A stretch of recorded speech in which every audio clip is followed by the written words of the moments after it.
Hello, my name is Joy and I'm a Don't Sweat the Small Stuff mom. I have a mom blog called Pardon My Poppet. I have my poppet in the room with me right now, and an 18-month-old is hard to keep quiet, so you'll likely hear her throughout this video. I absolutely have fallen in love with the Don't Sweat the Small Stuff for Moms book. Here's my book. I absolutely love the ideas that are contained in this little 100 chapter book by Kristine Carlson.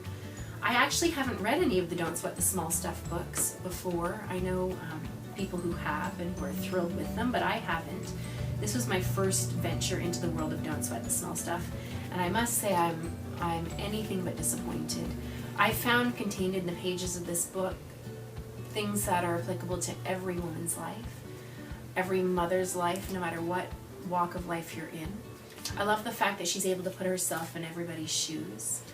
The chapter that really resonated with me in here the most, and it's just based on our personal experience over the past year, was chapter 43, and it's how to speak to our kids about the big stuff. And Kristine goes into this chapter and she talks about not living in denial of death and the big things like that, teaching our kids that things are temporary, that we're not doing them any service if we live in denial of death. And the reason why this chapter particularly hit home for me is because last year my brother-in-law unexpectedly died, and he left behind my sister at 32 years of age and left behind my niece, who the very next day turned 2 years old. And I've always sat there and watched my sister with admiration and been completely thrilled with how I've seen her teach her daughter about death. It's not uncommon to hear my niece say, "Daddy's dead." It's not uncommon to hear them talk about death, talk about loss, talk about their emotions. And it's something that Kristine really hits home with in this chapter. A couple things that I really loved about this is the statement that she makes that love never dies. Another thing that I've really found really applicable to our life is this sentence here: the pain of loss is not something that can be airbrushed away. It is felt in real time.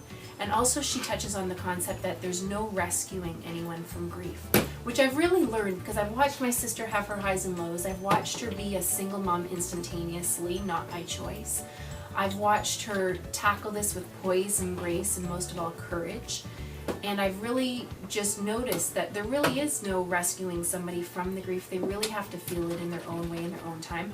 And one thing that my sister is wonderful at, that I hadn't realized before, but that Kristine also says in here, is express it out or depress it in. And that's really just, letting go of our emotions, allowing them to be felt, and really just letting the grief or letting whatever the big moment is at the time just come out.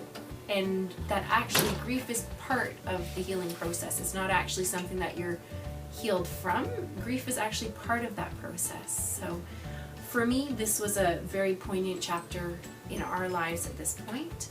And I just wanted to encourage you to pick up this gem of a book. It's absolutely phenomenal. And share it with every woman and every mom that you know, because there really is something for everybody in this. So this is Don't Sweat the Small Stuff for Moms, and I am Joy, and I am proud to be a Don't Sweat the Small Stuff mom.